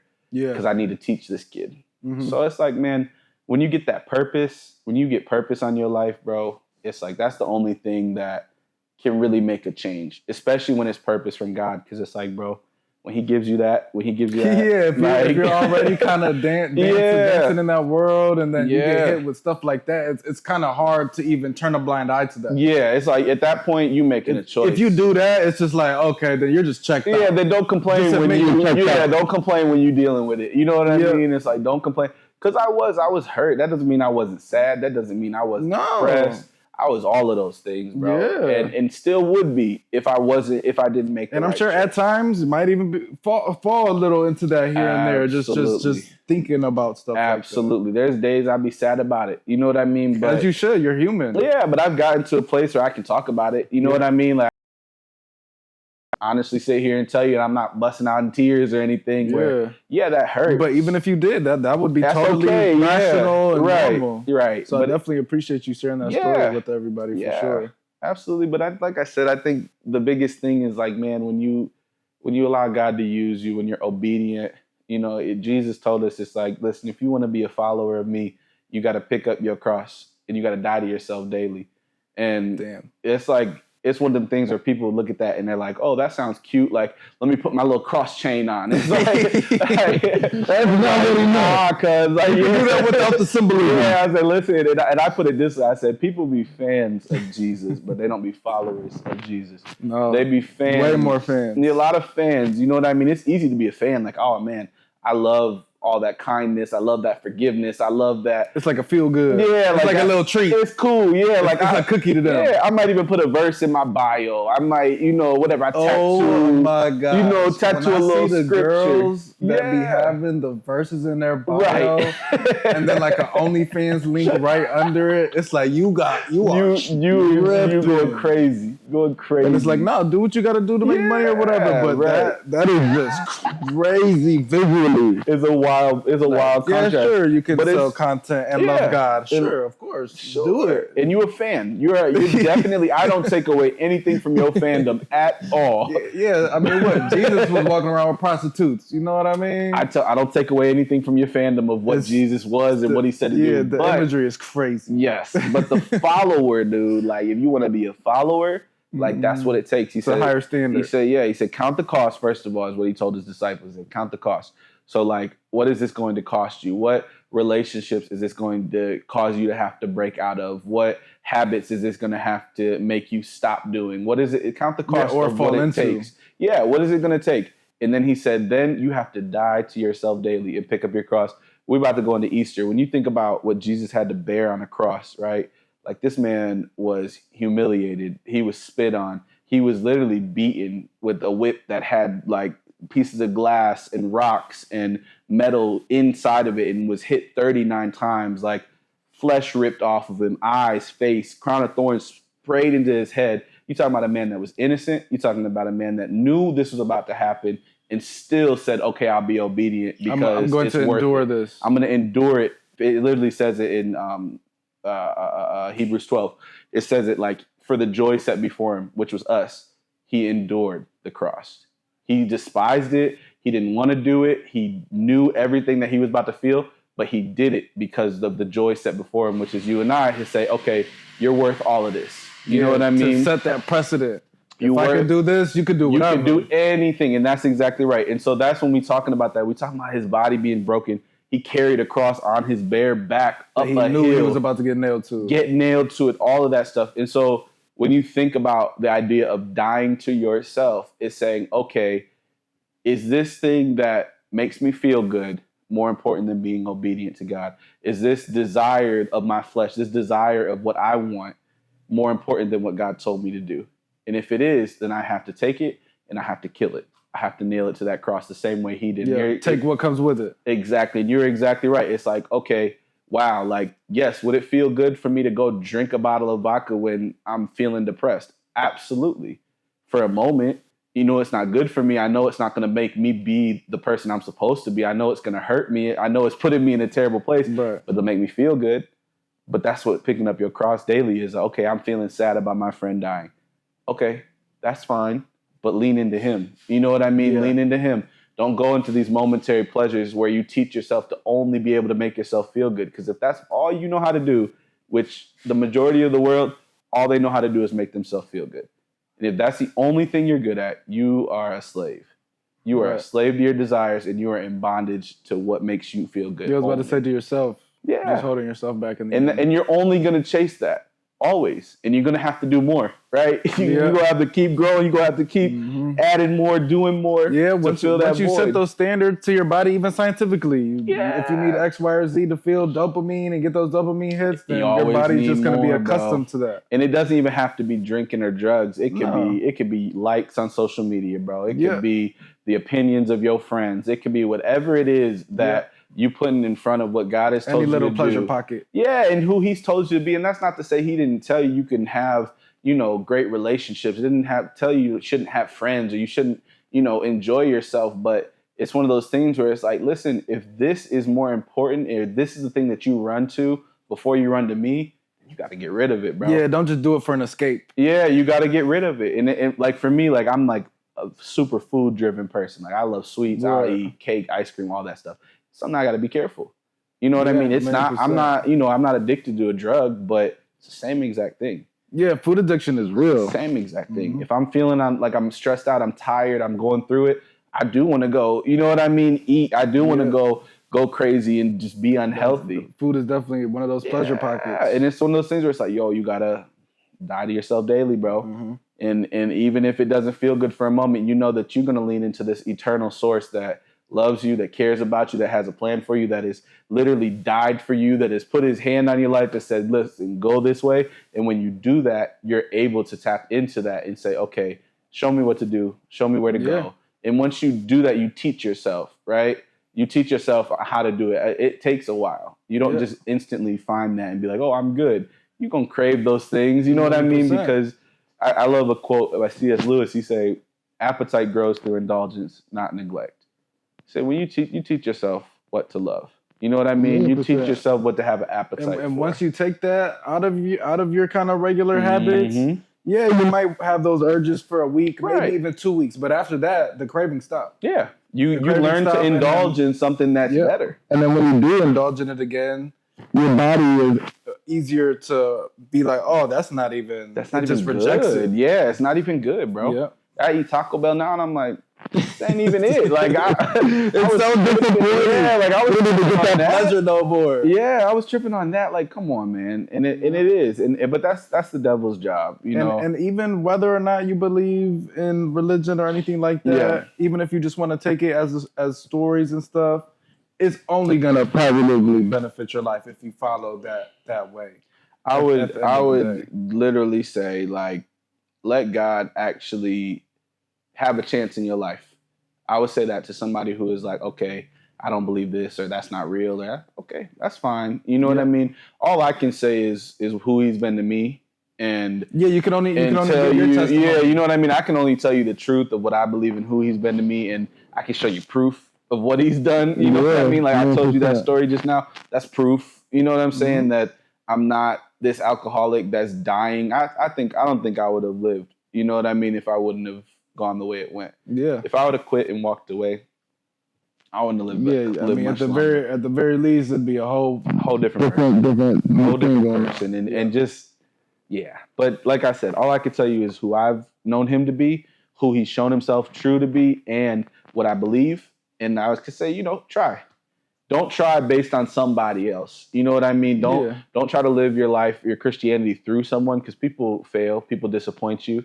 I was about to fail a ton of kids. You know what I mean? When I had that decision. Yeah, I'm sure you think about all the lives that you've impacted from that point up until now, and it's probably more than worth. That choice. But I would say have a personal relationship with him. Try a personal relationship with God. Don't try to go through it has to be this way, or this religious institution, or a pastor that you really, really love. Those things are cool and that's fine to have, but you need to sit there with him and talk to him, pray, read your word so he can actually talk to you. You can hear what he's saying, spend time in his presence, worship, come to church, be surrounded by his people. But surround yourself with like-minded individuals. But people, that's a big thing. Yeah, but people put too much of their faith in people. And that's where it's like, okay. You have to keep it internal. Yeah, keep it between you and him. And that's not to say you don't go to church. Yes, when we gather, there's something that's amazing that's happening. When you hear a pastor preaching, like I spend probably quadruple the time in my word that the average person does. So yes, when I'm preaching what I feel the Lord is saying, yes, you're going to receive something. Yeah, you feel that passion. Yeah, you feel that knowledge. You're going to actually receive something because maybe you didn't have the time to put that work in to hear what he's saying. And there's something beautiful that happens. It's biblical to gather and have church. But what I'm saying is like, if you've gone to church one time and got offended by somebody, or a person did you wrong, or somebody let you down that was supposed to be a Christian, like it's all based on people. Yeah. Like you're supposed to be faithful to God. Yeah. You know what I mean? You have to know people aren't perfect and people they'll let you down. I'll probably let you down. I'll fail. I'm gonna mess up. You know what I mean? So acknowledge your humanness. Take that off of me. Yeah, take that off of me right now. I'm never going to be perfect. I'm going to say things that aren't right. I might say something that you really don't agree with. Okay, you know what I mean? But ultimately, again, that should never affect your relationship with God. And that's what I say to them people that don't believe. It's like, okay, have you actually had a relationship with him? Or did you go to some weird Catholic mass that you couldn't really connect with? Or did you go to some church where somebody offended you and now you're done? Like, go talk to him for real. Actually give him a chance. Go talk to him dive into yourself. Yeah. And then find your home for sharing that. Yes, and surround yourself. And I think our church is amazing. I think that we have beautiful people and that love the Lord and that we really preach the word of God. But ultimately, that's not to say you're not going to come and somebody's going to treat you wrong. Right. You know what I mean? I can't control everybody in this room. Like somebody might get on your nerves. Stay on the mission that you're trying to accomplish. Yeah, but like I said, all I can say is God's been with me from the start. He's put me in all of these different places, from Lorraine to Avon to Rhode Island for college to Haiti to now being back here and being the campus pastor of our Cleveland church. Like, bro, I'm grateful. You know what I mean? Life ain't been perfect by any means. I've started. Nobody. I haven't had highs and lows like anybody else, but he's maintained his consistency with me, and I know he will. You know what I mean? That's the thing I can depend on, and yeah, man, it's been good. I can't say anything else. Amazing. You know, I'm grateful. So in 2024, as a pastor, do you feel like Or did you feel like, because I don't think you really appeal to this, but did you feel like, oh, I need a shtick? What Like, you I mean? feel like you see a lot of pastors with little sticks. Like, oh, the cussing pastor. Oh, the pastor like who wears the cool shoes. The pastor who just fear of God it out. Yeah. Like, just to try to appeal and bring people closer to you. Did you ever No, I think, so it's hard for me. So I try not to do any of that stuff. Right. Especially, as you should. Especially with a church like ours. Like, we got 50 years of legacy. I ain't trying to be the anything. You know what I mean? Yeah. I don't want to do none of that. I want to be the pastor that is the best servant. Like, because that's what the Bible tells us, is that we are the best when we serve. When we are with approaching anything with the servant's heart, when we are taking that posture of servanthood, that's when we are the closest to God, because that's what Jesus came here to do. So I want to be a good servant. You know what I mean? I want to be the pastor that will work on the stage all day and, you know what I mean, do the Bible study and talk to a bunch of kids and pick up kids for Joshua Kids tomorrow morning in Lorraine, and then go and preach on Sunday also. Like, I want to be the person that's like, man, there's nothing he won't do when God tells him to do it. That's who I want to be. I think that it's hard because, you know, I was into sneakers growing up. And so I feel like now when I wear sneakers on stage, it's like, oh, he's trying to be like, but I'm like, in reality, it's just you. Yeah, like, bro, I've been wearing sneakers since. It's just always been your thing. Forever. I'm not trying to appeal to y'all. Yeah, exactly. I didn't even think twice about it. Yeah, and that's the hard part for me. I do got to be careful though, because it's like I'm not trying to flex on nobody. It's like, and you're not trying to take the. I'm speaking for you right now, but I'm sure you're not trying to take the attention away from the matter at hand. Oh yeah, and that's the other part of it. It's like, dude, I'm not trying to make you come up here and look at my shoes. Now I'm gonna dress the way I dress because that's just how I dress. And you might like me more for that, but that's not a selling point. That is not. Come on on Sunday to see what I got. Check out the fresh. No, I do wear that stuff. You can ask Tone. I wore this stuff before. Like 100%. I was doing this way before I ever was trying to be even thought about being a pastor. Yeah, but I was in Haiti with Yeezys on. You know what I mean? Like, you can go look at the old Love Haiti pictures I had, and that was probably like a big that was the thing too. Like, oh, how you gonna wear like? Yeah, no. If anything, that's probably making those people admire what's going on even more, and then eventually be like, I could get that too. You know what it does? You know what that is? That's people. that's such a reflection of how low you think of somebody. Like the fact that you think you need to appear as poor to go and be around people on the same level as a poor person. That's so disrespectful, and it you just don't even, you dehumanizing somebody to the point where you just so degrading to them that it's like, oh, I need to dress homeless to be able to talk to a like, get out of here, man. Yeah, no. That homeless person don't need you to look like them for you to connect. I'm sure they'd be even more offended. Yeah. Why are you wearing dirty shoes? Why are you wearing dirty shoes to my island that is beautiful? Yeah, right. Why are you wearing dirty shoes to my mother's house that cooked you a meal? Like, why did you think that you needed to dress up a certain way to just be yourself? Yeah, be you. I don't care. Yeah, I used to walk in there with Yeezy, Jordan, whatever it was, and did everything that I was going to do. Just wearing what's in your closet. That was me. And it's been me, and it's going to continue to be. You know what I'm saying? Yeah. So that's why it's like these cornball pastors with whatever it is, Balenciaga and stuff, which is funny because Balenciaga is like touching kids or whatever. I mean, damn near any high fashion, there's so many devilish undertones. Yeah. And they be up there wearing their shoes at Balenciaga, and then the next day they burning them and doing all this. What's going on? Oh, cornball. That's what you get for spending $1,000 on them shoes that you didn't know nothing about. Yeah, it's funny because my mom, I feel like a lot of people too nowadays, they'll watch like a sermon online and stuff. Yeah. And the one pastor she watches, he's like younger dude, and then he just has like, I just look at it and I just because I'm aware, like, bro, you're wearing like a $3,000-$4,000 outfit right now. For who? For what? For why? Yeah. Like, it's not doing nothing. Like, are you getting seated that? Or is you just feel like you have to do that to appeal to attract a younger audience? Right. At the end of the day, I feel like people who are seeking that, they don't care what the pastor's wearing. They want to know what he's talking about. And they want to be able to like relate to that, not necessarily what you're wearing. Which is what I was saying. Like, I feel like that's kind of like an excuse. Yeah, people are rooting. Yeah, people are rooting their faith in stupid stuff like that. And that's why I say, do you have an actual relationship with God? Because at that point, you're just a fan again. Like, you're a fan of this person. You're a fan of his clothes. You're a fan of this idea.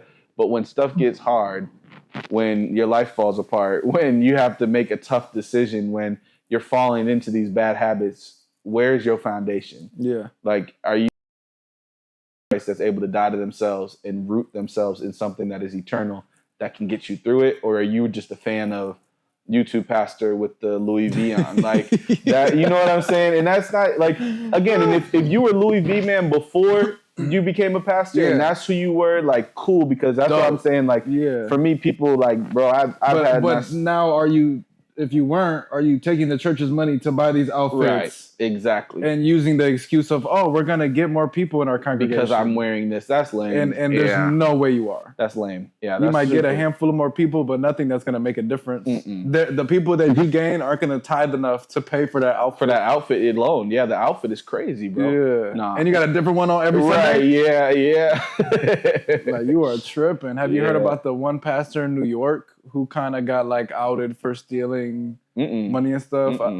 So I watch a lot of like, so obviously I'm talking about something that happened in New York. Yeah, I watch a lot of like West Coast podcasts and stuff too. And they talk about a lot of their, like, because obviously the black community, like, it's very like church. Yeah. So especially like people from impoverished background, church. Yeah. But it's been exposed over the last couple of decades. Like, these people are just pulling up in crazy cars. And just like essentially just taking money from your grandparents their whole life. Right. And just like throwing it in your face. But this one pastor in New York, he got exposed for stealing a whole bunch of money. Then he doubled back, like, tried to disprove it. And then he was on live. And he got raided by the police. Yeah, like on live. Yeah. Like, I mean, we're doing a sermon, like. Yeah, that's wild. I've seen that in church culture. I think in any culture, you know, there's things that are good, there's things that are bad. That's obviously something that's bad. I think that specifically with us, I can say for 50 years we've been accountable. You know what I mean? We've been accountable. This past year, we gave almost $1 million back to our communities. That's amazing. Yeah. So we've had so hard. Yeah. So we've had like our Joshua Kids program that has operated in Lorraine specifically. And we've talked about this program before. I mean, I feel like I've heard of this like my whole life. Yeah, exactly. Church on the North Coast. Yes. And Joshua Kids. Like, I've seen or heard of that throughout my entire life. Yes. And so we've done that my entire life. Is like, okay, I've seen the impact of the money that we give, you know. And when in our books are open to the members of this church also, so that people can see. That's amazing. Yeah, you can see. I'm sure there's not too many churches that offer that. But what I will say is that this is a church that is so different, and we take care of people that come here. Is like, we have something called a benevolence request, and if you're a member at this church, somebody who tithes at this church, if you are going through it, you could put in a request, and we literally cover almost every single one of them. I was about to say, because I'm sure it's not just a blind request, like, okay, show us what you got going through. Yeah, it's not that. Yeah, but I'm sure, like you said, if you gave back $1 million, I'm sure you're granted 90+%. Yes, almost all of them. And it's to be able to see, you know, single mothers who are like, hey, you know, we going through it, we finna lose the house. It's like, okay, cool. Let's take care of it. We paying your rent. We taking care of the car. And that reminds me of an example I heard from like one of those podcasts I watched. There was like one of the guy's grandmas went to the church going through a situation like that. And they were like, oh yeah, nah. Yeah, see, that's not how it goes. Just for like something as simple as maybe like rent for the month. Right. Yeah. And that's not how it is here. And this is somebody that's tithes for the last 20, 30 years, never asked for anything. No, that's not how, we don't get down that way. And that's a huge part to our senior pastor, Troy Thompson, who is my stepdad. But I've seen him go into the office where the church might not even have money to do these things. And he's like, it's not necessarily in the budget. Yeah, but figure it out, cover it. We're going to do it. And so that's what's up. It's a commitment as a ministry to do that.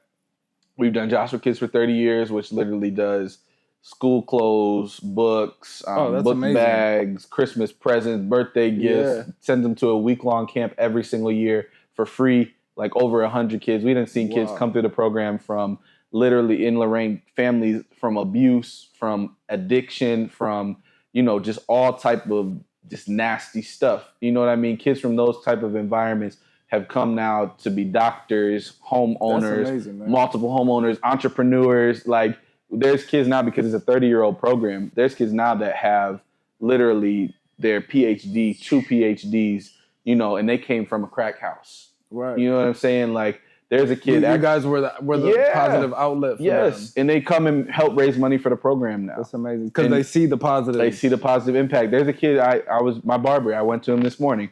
He was in my camp group when I was 16 years old. I was a counselor at the Joshua Kids Camp, week-long camp. He was my first kids camp group, and he is now an international barber. Like, insane. And it makes me feel old, but it's like, yo, this dude's cut Bad Bunny. He's cut Indians players. They fly him around the world to cut their hair. He's at a shop in Lorraine when he's home, but he's going international. He was just telling me he bought land in Colombia. He's like, man, I saw you going to Haiti, so like I knew I could go international and do all this stuff. I'm just like, bro, like that's that stuff. You know? 1,000,000%. That's amazing to see. And actually, the fact that you were a part of it, is right. Wow, man. Like, because I always tell people, more so for the youth, but everybody has the power to like change the world. Yeah, they do. And I feel like people need to be instilled that as a child, as a baby, where they can barely even. Like I liked how when DJ Khaled, when his girl was pregnant for the first time, how he was talking just to the womb. Yeah, talking to the baby in the womb. Like I feel like that's real, man. People need to know how great they actually are. Yes. Like God is within every one of us. Yep. I'm not necessarily the most religious person or anything like that, but I truly believe that. Yeah. And you don't know what you being obedient is gonna do. Yeah. Like I said, like that kid, I knew him when I was 16 years old. I didn't really stay connected with him as much, but we were friends on Facebook or whatever. Yeah. But he told me, he's like, listen, from far. I saw you going to Haiti, so I knew I could go international. He's like, you said it was easy to get a passport online, so I knew it was easy to do it, and I did it. And you got to go to your local post office and get a passport. Yeah. And he's like, that changed my entire life. Mm-hmm. Just knowing you were from here and did that, I did it too. And now I'm out here successful. And that's one of the positive things about social media. Like a lot of people don't use it for those kind of ways, but like just like people seeing is truly believing. Yeah. Like a lot of people do need to see that. A lot of people are scared to take those initial steps. But if they see somebody that's coming from a similar background, or just anybody in general doing something, you know it's possible. It's possible. Yeah, exactly. It's tangible. And that's what I'm saying. Your obedience, you don't know whose life that's going to change. Yeah.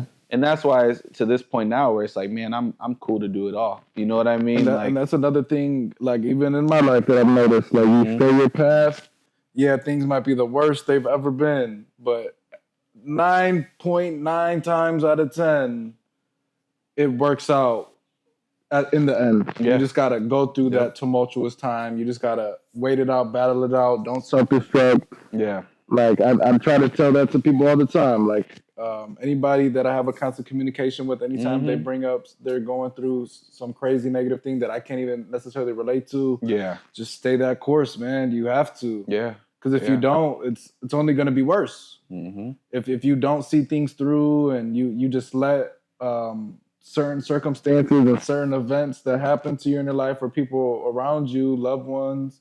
Like you could be sad. Yes, you can, but you can't let that keep you from doing the things that you know you need to be doing to get to the next level in your life.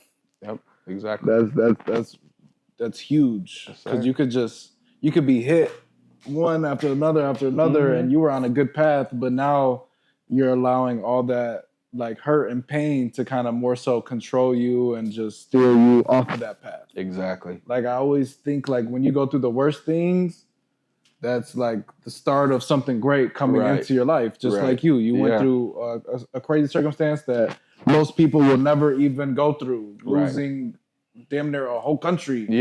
That was in your heart. You feel me? So like obviously it's not as crazy as carrying your cross and getting nailed to it. But that is something that's very similar. And just in how things went, and then now this is the greatness on the other side.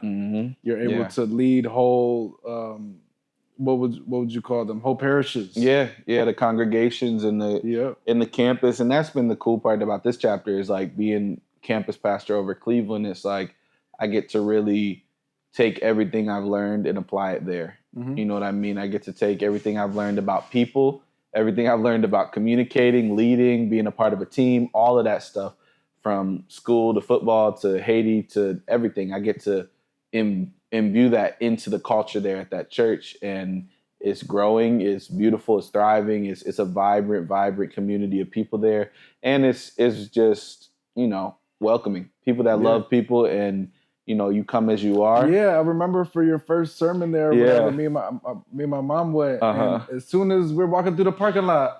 Just love. Yeah, it's love. Walk in the door. Yeah. More love. Yeah.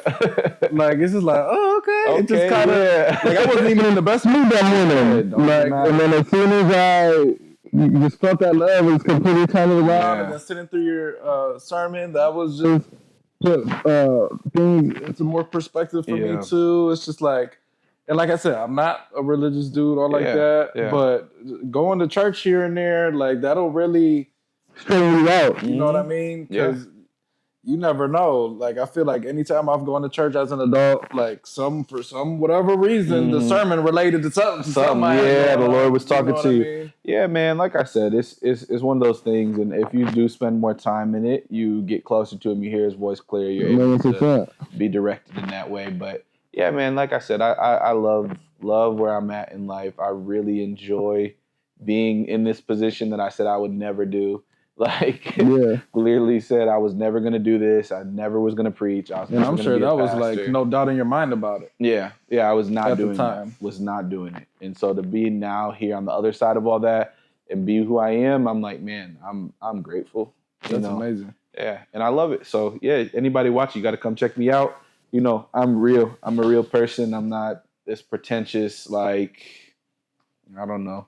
Right, overly religious. Like just trying to recruit people to get the times up. Yeah, no, I don't really care. You come and be a part of our congregation. Come sit down, even if you've never been to church before. Right. I think that's a great entry point. You know what I mean? 1,000,000%. Yeah, like ain't nobody judging you. You come as exactly how you are. You come be a part and let God talk to you. You know. So when it comes to sports, how much would you put on being involved in sports at a young age and through your early adult life?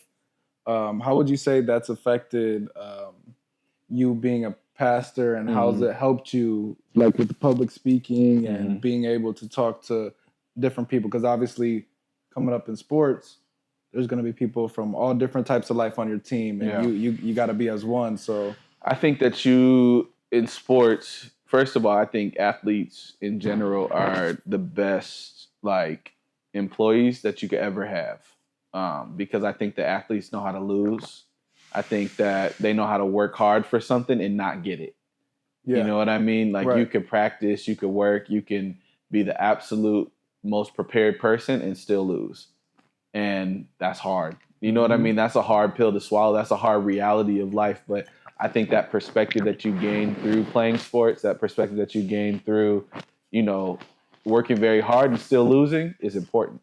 Yeah, because that's how life is. Yep. You could be the most prepared, think you got it all figured out person. And have the perfect team. Everything is right, and you can still get hit with some crazy stuff, right? Yep. My coffee project in Haiti, perfect example. We were on point. You know what I mean? Everything was set up right, and I mean, it was a real thing. Yeah, it was great. Yeah, exactly. Yes. My girl had started a coffee company, and I was telling her, like, oh, you need to get it from Jeremiah. Yes. Exactly. And so we that's a very real we did it and then we lost, and I think that playing sports, you learn that. You learn, okay, how do you get punched in the mouth and how do you respond? You know what I mean? Literally and figuratively. Literally and figuratively. How do you get punched in the mouth and then respond in a way that is going to be not detrimental to your future? That's what you learn. You know what I mean? Like, okay, how do I take criticism from people? I done had coaches scream in my face and tell me I'm the scum of the earth, the worst. They talking about my mother. They talking about my family. They talking about everything. And how do you sit there and take that and absorb that and say, okay, how do I turn this into something I can use? Yeah, and process that knowing they're just saying this to get me to do this. Yes. So because a lot of people might take that and be like, they can't. And just reject it. Yep. Yeah, they can't do it. But if you could take that knowing, like dude saying the worst things to me, but he's saying it to trying to get the best out of me. Yeah, he's trying to get the best out of me. And that's even, perfect example for church. It's like, there's people that have come up and say something completely crazy to me. Like, super disrespectful, super mean, Could super you give hurtful. An example? Like, man, your message wasn't that great about this. Or, hey, this pastor says this a lot better, or just bringing up a relevant thing. Yeah, just things that are just like, oh man, like I really don't like this way you do this, or I don't respect you, or I don't respect you. Yeah. There was. I don't you respect anybody who's trying to do such a thing. Yeah, there was. At the end of the day, I'm only doing this to spread love. Yeah, there was a person I was in. I don't want to say too much because I don't want to expose the person, but there was somebody who really did not like me, and were like, man, like, I don't agree with this. I don't agree with how you do this. I don't want to be a part of this, because I tried to like bring them in. You know what I mean? Mm-hmm. I'm like, hey, this is how we're doing. We're setting this thing up in a new way. Can you come be a part? We'd love to have you be a part. And they were like, not having it. Like, nah, like you don't know what you're talking about. You're backwards. They're talking to other people like, oh, he's wrong, or he doesn't know this, or he's not smart about that, or like just saying, negative things towards me. And again, this is like perfectly for sports. It's like you sit there and you take that kind of stuff at that high level of playing college football and getting screamed at and cussed at and all this stuff. And you take it, you process it, and then you allow it to be used for what it needs to be used for. Yeah, you turn it into a positive. Exactly. So this person was saying all this stuff about me, talking trash, saying I'm not good, saying I'm wrong, saying my system is not like smart, all this stuff. It's like, okay, like that's fine. But sports mixed with Jesus, I feel like God gave me a dream about that person specifically. It was crazy. And in my dream, that person literally said to me, they were like, hey, listen, I don't like you because you make me insecure about this. And they started to list literally all the things. And was this dream before or after this happened? After they were talking trash about me, I had this dream. Because I was kind of hurt. You know what I mean? I was kind of annoyed by it. That was probably making you reflect and think like, am I these things? But I had that dream. And in the dream, that person literally was saying all the things that they're insecure about. And what it allowed me to do was reach out to that person and literally point out each one of those things and fill it with things of light. Does that make sense? So like, say you insecure about, people used to bully you. I get to point at that thing that you're insecure about and say, hey, listen, I want to be your friend. I think you're amazing. I support you. I think you're awesome. I don't care about X, Y, I don't. Yeah. And so I feel like I was able to not respond right away and be mad and be like, I know what you said about me. I know you're saying all this stuff. I know you're trying to sabotage this new life group thing that I'm trying to start. I know you're trying to go against it. And I know what you're saying. I didn't do that because of the sports. You know what I mean? Because I don't respond out of emotion. I know how to do that and control myself. But from the God side of it, he gave me that perspective of like, hey, this is what this person's dealing with. So now you're able to go to those spots of darkness and fill them with light, because I've given you this perspective of like, hey, this is what they're not mad at you. They don't hate you. No, they're mad at themselves. There's something that inside of them they dealing with, and here's what it is. So go and help them with it. That's hard. You know what I mean? And were you able to get like come to that's amazing. Close with that person to this day. That is hard. Look at that, man. You know what I mean? But that's what comes from being with like in step with the Lord. That's what comes from reading your word. That's what comes from, having what we call in the Christian world discernment, because you're able to cut through the things of this world and hear the voice of the Lord when he's speaking to you. And you there's higher levels of thinking. You recognize it. Yep. And when you have discernment, when you read your word, you actually know what he's saying. You have the discernment to be able to have that dream, wake up and be like, oh man, that was God saying, this is what I need to do. And go do it. Let me help this person. Mm-hmm. Wow, that's hard, man. So sports and Jesus with that, I think, is a lesson where it's like, sports teach me how to get screamed at and cussed out and not respond in any way. I ain't worried about that. So you being a leading pastor for the past X amount of months, how many months would you say it's been, like 5 or 6? So I started preaching consistently weekly on February 23rd. So it's a little over a year. But I wasn't. That was a year. Yeah, so it's been 1 year, but that was at youth group. So I was doing the teen service. So February 23rd was the first time I started like on stage weekly preaching. But then I became the campus pastor of Cleveland in September. Okay. So that's the date I'm thinking. That was when first time you came. So, but I mean, the youth group. The youth group, it's still, over a year preaching. Now. So it's like a little over a year that I've been preaching. but less than like about 6 months that I've been a campus pastor over in Cleveland. Yeah. So I have a couple questions in regards to that. So the first one would be dealing with the youth, because obviously you started off with youth group and stuff like that. How would you say that just witnessing them come into their own, like how much of a positive effect does working with kids, especially on this level of Christianity and showing them a better path in life, coming from X, Y, or Z background, how has that affected you, and how you would want to, I don't know if you do or not, but have kids or continue to have an impact on the youth? Yeah, I think that they're bombarded at this time of life with more than anybody ever has been. Yeah. Like, we had social media, but it's not how it is now. No, we were at the start of it. Yeah, we were at the beginning, and they're in this stage now where they're getting told so much from so many different people all the time, and a lot of it is lies. And a lot of it is attempts. Most of it is lies, and most of it is attempts of manipulation to get them to basically be controlled. Yeah, like, it's setting them up. It's like school systems being built to look like prisons. Like, it's a pipeline so that you're going to end up where we want you so that we can get the most out of you, right? Because the majority, when you think about it, the majority of people aren't going to be contributing to this world, in a way that's benefiting the people at the top. So if I can get you to a place where you're hooked on drugs, if I can get you to a place where you're going to be ending up in a prison where you can work for me for free, then I get to cut out this middleman section of you only giving me, I don't know, 30% of your money, and I could get 99% of your money and keep you in captivity. So that's what the attack is on this generation.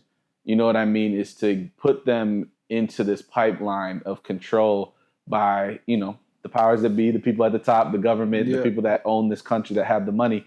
It's an attempt, and really a successful system that they've set up to completely indoctrinate kids to believe whatever they want to tell them. And I think where I get to interfere with that is at the youth level, preaching to them, teaching them truth, pointing things out and saying, hey, look, I know that everybody's telling you this is cool, but let me show you exactly what the numbers are. Yeah, you can break stuff down. Let me show you exactly what's popping right now. Like, I posted yesterday, the little girl, Olivia Rodrigo, she's like a pop star. Yeah. And they love her. They love that girl. She has good songs. Like, I'm not saying she sucks or anything, but, and I posted that too, but I said, listen, like, her new tour, she's passing out like abortion pills at the concert.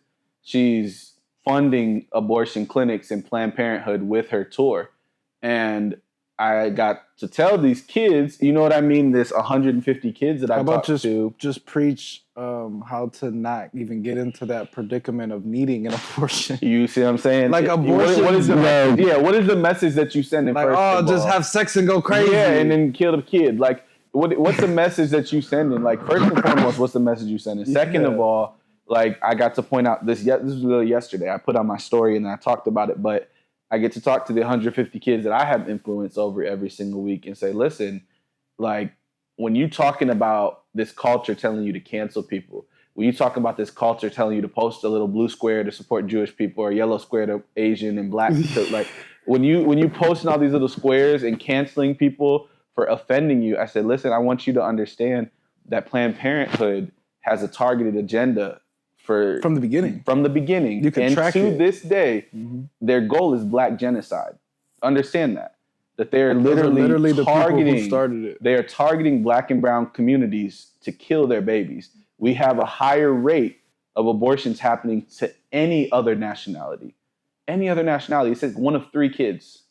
1 out of every single 3 black kids is aborted. So when you look at those numbers and then you put the math together where those places are even located, they don't have abortion clinics at Crocker Park. They don't, you know what I'm saying? But they have them right outside of Midway Mall. Okay, next to the Little Caesars, next to the McDonald's. They don't have it next to Lululemon. Like, there's not a, you know what I'm saying? But then, but the flag with all the brown and rainbow stuff is up in their window talking about they support these people while they funding the genocide of their communities. Yeah. You see what I'm saying? Yeah. And so smoke and mirrors. It's all smoke and mirrors, and they're telling you, oh, it's so virtuous. We love these people. We love black and brown people, but we pay for 20 million black and brown babies to be killed since 1970. So that doesn't make any sense. You know what I'm saying? And so when that kind of stuff happens, when this pop star that all these teens love is literally supporting ethnic cleansing and racially driven genocide, it's like, okay, guys, like, first of all, this goes against what the Bible says, life is sacred. But let's just take it into the cultural terms of what you're dealing with today, since everybody wants to be so virtuous and woke. Like, this girl is literally supporting the elimination of an entire Let's take it outside of the Bible. Yeah, let me put it in your world, since you want to play whatever virtue world. Like, you want to cancel somebody. She opened up her tour in St. Louis, predominantly black city, passing out abortion pills. Like, come on, dog. Like, and at the end of the day, abortion should be one of the last options. It's not supposed to be it's not supposed to be just, oh yeah, I'm gonna do that. Yeah, like that shouldn't be the first thing on the checklist of what can be done. And I take it personally. I take it personally because my mother was, you know what I mean, a teen mom. Like, she got pregnant when she was in high school. Same. So my mom was 14. Yeah, so it's like I was one of them kids. I was the one out of the three that made it. Right. You see what I'm saying? Yeah. And so it's like, for me, it's like I don't really play about that, you know. And I'm not gonna sit here and say that, oh, somebody's, you know, evil or condemned because they've had an abortion, or that, you know, there's so many different circumstances. I know so many girls, so many people. Like, it's not that. But what I will say is that should not even be the thing that we're pushing and running towards and advertising and raising money for. If we raise money to help even teach sex education in a proper way that promotes safe sex, that promotes abstaining from sex unless you are with the partner you want to be with for the rest of your life. Like, if we're talking biblical, abstaining from sex till you married to that person. Like, let's teach that. You know what I mean? Like, let's raise money for abstinence. Let's raise money. Even, like, I believe my grandma worked at a facility that was located, I mean, obviously purposely, but located right next to an abortion clinic. Yeah. But she was there to more so kind of to talk to you, and give you resources, and try to guide you. Perfect. So why not set up like, oh, if if potential mother is worried about she's not going to be able to afford it might she's not going to be able to take care of a kid because she has to go to work. Like, okay, let's fundraise money to provide jobs. Right. Let's get potential mothers on your tour. Free daycare. Let's set up daycare. Yeah. Why didn't you hire some ladies? Why are you just hire some ladies to sell some merch? Go hire some ladies to sell some tickets to single mom. Like, give that millions of dollars to you're passing out abortion pills, but are you employing any potential or post mothers that debated that? No. Like, or you'd rather just eliminate. Like, there's so many women who just look at abortion like going to a checkup. Yeah. But like, or going to the dentist. Like, oh, I'm about to go get my toothpicks. Oh, I'm about to go get this baby out of here. But you want to give millions of dollars to this evil organization that's killing black kids at a higher rate than anybody, then taking the living fetus cells, because they're harvesting organs. And selling it. And then putting it in vaccines that are literally killing black people. Yeah. So you see what I'm saying? You see it's a very nasty cycle. So you killing our babies, taking their cells, putting them in vaccines that you're pushing to black communities, saying we're going to give you a free donut and a free pizza if you get this vaccine. Oh my gosh. When they were pushing the free stuff, I'm like, they don't do that for measles shots. No. They don't do that for anything. Like, come on, bro. And like, so we'll give you $20. We'll give you $100 if you come get this vaccine. We'll enter you in a raffle to win $1,000. And which community does that affect? Yeah, who needs that $1,000? Who needs that $100? The people in Avon were not running to the clinic to get that vaccine to get the $100. I'm just telling you the truth. And I totally understand, like, that disease definitely killed people. Sure. A lot less than what was said, but it 100% killed people. Sure. But how many people have died? And there's some people who are at risk. Yeah, yes. Absolutely. If but how many people have died those kind of people, from putting that stuff in? But that's not for everybody. No. But and that's the thing, is how many people have died from putting that thing in them? Or had adverse effects. This experimental drug that's filled with literally the cells of our kids that you killed. And even though it came from something that was tried and proven, you changed it. It's different. It's a whole new thing that should be put through those same trials. But because of money and greed, it was pushed to the forefront. And then now we have commercials for it. And now we have black athletes that were perfectly healthy in college passing out and dying while they're playing basketball.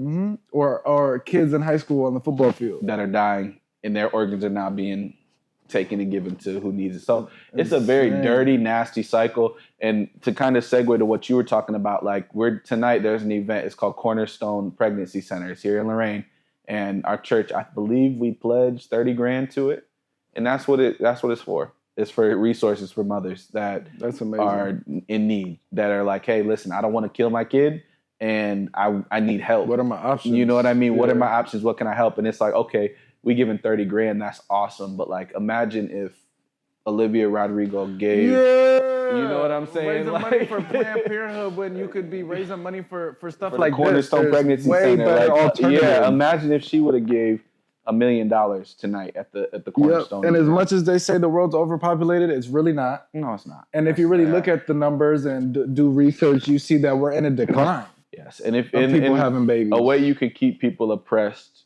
racially is to eliminate their children. Yeah, they can't. And even when you look at the grand scheme of things, obviously you want a working class. So people at the top now, like AI is so big, so now they don't even need you no more. So how else can we kill you off? Get rid of the kids. Get rid of the kids. We're gonna make people question who they really are. Yep. We're gonna promote people. Identity. We're gonna promote people who have mental illness and put them on the forefront and put them in your face more so now. And set up a pipeline through your education system to send you to promote such prison. Things. To literally to the point where Lorain City Schools is up for sale, and the same people that own a prison can buy our school system. So Lorain City Schools is up for sale? What does that even mean? Failing education system. I remember hearing that they got taken over by the government. Yes, but when your I didn't even know somebody fails, that can own. The same person that can own a prison can own a school.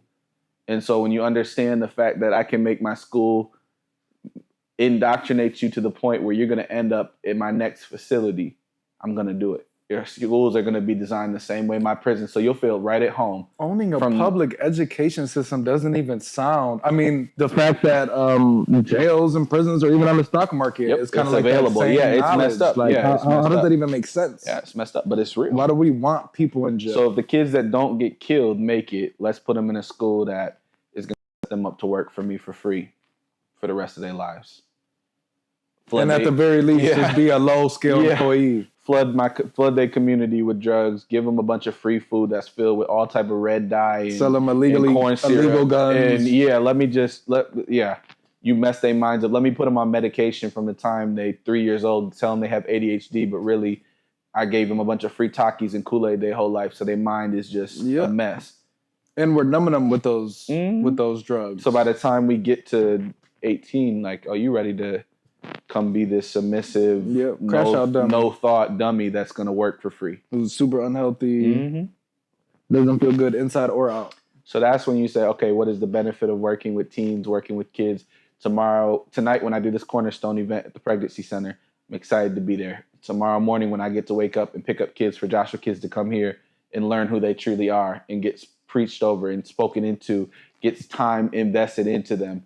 I get excited when I get to go to do a youth service and tell them, hey, listen, I love Olivia Rodrigo music too. Like, she's awesome, but let's not. And at the end of the day too, music is like a science now. Yes. They can make the best music because they know they programming. And when you look at her success and line it up with this stuff that she's doing, it's like, oh, that was now it's like, oh, okay, was she just put because they know they'd be able to control her and push these agendas, like, and so they push, and she's young herself. Yeah, exactly. Why is she pushing abortion? Like, what do you could push for anything. You have your whole life ahead of you. Like, that's what you're choosing. I rock with her. Like, that's great music, but nah, I can't get with that. And the tour is called like Guts Tour. Her album is called Guts, and her tour is called Guts. I'm like, this is nasty stuff, bro. They don't even be trying to hide. Like, they don't even be trying to hide stuff no more. They just do it in your face. And then she's saying, "Oh, because I have guts." Is she trying? She's not even trying to paint it like that. Why either. You doing abortions? Like, that's nasty stuff, bro. From all of the whole picture, you know what I'm saying? It's nasty from the Christian perspective. That makes it nasty even worse. From the race perspective. Nasty from just even if you an atheist, morally you can't think that's okay. Like, that's nasty. I mean, you never want to jump to abortion. You want it to be an option. Yes, you want it. It's like there's definitely a lot of circumstances to where, like, you can understand, you can see it could be even for the health of the person. Like if I have this, I might die and the baby might die. So this is a good alternative. Or it's a child who got, you know what I mean, taken advantage of. But even on that, like, so from my perspective, just as a Christian, I believe that life is sacred, bro. Oh, it is 1,000,000%. And that's the end of it for me. But I just hate the cultural narrative of this virtuous, like we're doing such a great... Let's not promote it and make it like, oh, there's nothing wrong with this. This isn't virtuous. Like that's not a virtuous thing that you're doing, and especially how it affects me in my community so adversely. You know what I mean? Like don't be this person that is rich and famous and not a part of it, raising money for something that kills... That's so negative. ...my kids. No. But yeah, so that's why I'm like, I'm hyped to be able to work with kids. I'm hyped to be able to tell them the truth of who they are, who they've been called to be, what not to do. Like, hey, listen, this is where I tripped up. This is where you cannot trip up. Here's, this lifestyle that you can strive to live for, this relationship with God that you can have, that can guide you, that can help you, that can keep you on this path, like the narrow path that Matthew talks about, that is leading to life and righteousness that not many will find. Like, this is it. Like, I got you. Right. And I've seen kids' lives transform. I've seen kids go from suicidal to, living a beautiful life, getting married, having their own kids, worshiping, loving God. Like, that's amazing. Successful, happy. You know what I mean? And that's reason enough for me. That's so dope that there's just still like outlets like that available because obviously the youth is the future. Right. So as long as you're doing your part to kind of, you're doing way more than the average person is doing to provide a positive impact. So that's really dope to see. Yeah. And then I guess the other question I had with you being a pastor, how do you feel after you see how big of an impact overall you're having on people who are coming to your sermons? Obviously, you spoke on the dope part about speaking to the youth, but speaking to your everyday man. Yeah, man. I think for me, it just kind of reinforces the idea of being obedient, because it's like, okay, I'm obedient, and when I'm able to be used, and when I'm able to be used, then that's when change can happen for people. And when I get to see that change happen for people, it builds my faith. Just solidifies it for you. Yeah, you know what I'm saying? I think that's what happens for me when I talk to somebody after. And I think, talking to kids is really cool. I think the kids and like the youth and seeing them be impacted is really cool, because I think that if you can, go through life and not trip over the stuff that I tripped over. Right. And then... Yeah, you have that innocence and ignorance still there. That's beautiful. Like, I love that, because it's like, man, if we tripped over something and we don't reach back and say, hey, watch out for this thing, it's coming up, and then they trip over it again, like, we're not doing what we're supposed to be doing. You know what I mean? Like, if we've gone through this and we've dealt with something, like, you owe it to the kids coming up after you to tell them, oh, watch out for the pothole. You know what I mean? Like, it's coming, be careful. But even as I'm talking to grown people, like ministering, preaching, all those things, like just talking to people and say, listen, you're not perfect, like, but you're not the mistakes that you've made. You know what I mean? The bad things that you've done, the issues that you've gone through, that is not what makes you valuable. Like, good or bad, like your integrity, the thing that makes you valuable, has to stay rooted in heaven.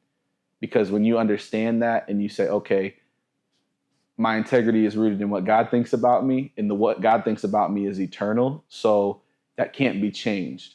You know what I mean? A lot of people will replace their integrity with their identity. Your identity is made up of, what you have, what you don't have, where you're from, your culture, your race. You can create a whole facade. All of it. It's all a part of your identity. Your football player, you know what I mean? Your philanthropist, your whatever, your friends. All of those things are a part of your identity. The things you have, the things you've done, what other people think about you. Those are all your identity. But all of those things can change. And if you root your integrity in those things, that's when you're in a scary place. So when you root your integrity in God, when you root your integrity in heaven, all of that stuff can shake up, go up and down. You can, be a football player one day, next day you can't be. You can have an organization in Haiti, your dog and your best friend could die. You can be a pastor and be like, I'm never going to preach again. And then you can go up and do everything that God told you to do. Everything could happen, good or bad. You can gain, you can lose the world.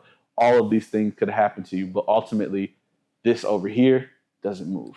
You see what I'm saying? Yeah. And so being able to teach that and really instill that into grown people that have gone through life, you know what I mean? That have gone through hell, that have gone through situations where they've lost everything, gone through situations where they might be at the top of the world right now, and be able to tell them like, hey, look, that's awesome. That's really, really cool. But just make sure, you know what I mean? Make sure you're in the right place with God, because good or bad, He gonna be there with you. And so to see people be able to lean on that, it's only been maybe 6 months that I've been doing that consistently, but I've gotten to see people's minds change. You know what I mean? People's joy back in their life. Right. You know what I mean? And I think if I can do anything, if I can unlock joy in people's hearts, man, like, it's powerful. It's really powerful. The Bible says the joy of the Lord is our strength. And so if people can just get that instilled in their heart, that joy that's found from being in a relationship with Jesus, from understanding that He's called you, He loves you, no matter how stupid you done acted, no matter how many things you've done, He really cares and He loves you, and He's so intricate with His details and just cares about each and every little piece. When I can allow that to invade somebody's heart and mind through what I'm presenting or preaching or sharing from what I feel like God is saying, it's like, man, it's beautiful. You know what I mean? It's fulfilling. Like I said, it builds my faith, but more so it's like, it makes me happy to see people experience that. You know, it makes me happy to see people that it's like, okay, I tell people they come to the church, I'm like, first time you come here, you know, you're gonna be met where you at. But if you continue to be here, if you continue to be in this presence, if you continue to pursue that relationship, you're gonna change.